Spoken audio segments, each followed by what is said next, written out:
ఆజాద్ గారు భూమి అమ్మేటప్పుడు జీపీఏ మీదే కొంటే సేఫా? లేక ఓనర్ దాన్ని ఎప్పుడైనా రద్దు చేయొచ్చా?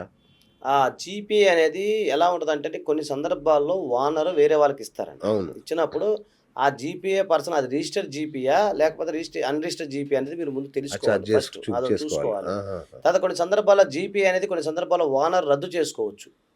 ఓహ్! అది మనకు తెలీదు. అవును. అలాంటి సందర్భాల్లో ఏమవుద్దంటే అందుకే మీరు అక్కడ చాలా మోసపోతారు. అవునండి. ఇప్పుడు ఆ! నేను మీకు జీపే ఇచ్చాను. 3 మంత్స్ వరకు వ్యాలిడిటీ నాకు అవును. నచ్చలేదు. నేను జీపే రద్దు చేసుకున్నా. కానీ ఆ! మీరు అదే జీపే చూసి వేరే వాళ్ళకి అమ్మడానికి ప్రయత్నం చేశారు. ఆ! అలాగే సేల్ అగ్రీమెంట్ చేశారు.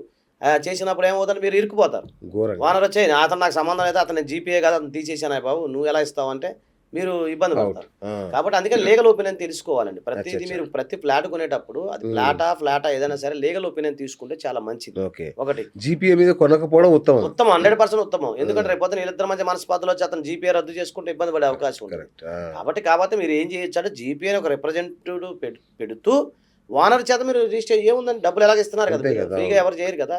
సో, అవును. అలాంటప్పుడు వాలంటీర్ చేత ఓనర్ ఎవరో కనుక్కొని అతను ఎవరు, ఏంటి అన్నీ చూసుకొని కొంతమంది తనఖా రిజిస్ట్రేషన్ చేస్తారు. ఆ! అదొకటి రిస్క్ ఉంటది. అచ్చా! కొంతమంది డబ్బులున్నప్పుడు ఇప్పుడు ఉదాహరణకి నేను మీకు డబ్బులిచ్చాను. మీరు నాకు డబ్బులు ఇవ్వకపోతే నేను అవును. తీసుకుంటాను. అవును. మళ్ళీ రేపొద్దున వచ్చి తూచ్ అని చెప్పి మీ డబ్బులు నేను కొట్టిన తర్వాత నా జీపే నాకు ఇచ్చారా బాబు అంటే మళ్ళీ ఇబ్బందవుతది. అంతేగా. సో, ఇన్ని రకాల ప్రాబ్లమ్స్ ఉంటాయి. కాబట్టి ఓహో! ఏంటంటే మీరు జీపీఏ చేయించుకోండి. కాదనట్లేదు. మీరు జీపీఏ పర్సన్‌తో కాంటాక్ట్ అవ్వండి అన్నీ ఉండండి. కానీ రిజిస్ట్రేషన్ మాత్రం సంబంధిత ఓనర్ చేత చేయించుకుంటే ఉత్తమం. కరెక్ట్. ఇబ్బంది పడకుండా ఉంటారు. సూపర్. చాలా విలువైన విషయం చెప్పారు సార్. అవునండి. థాంక్ యూ అండి. Thank you.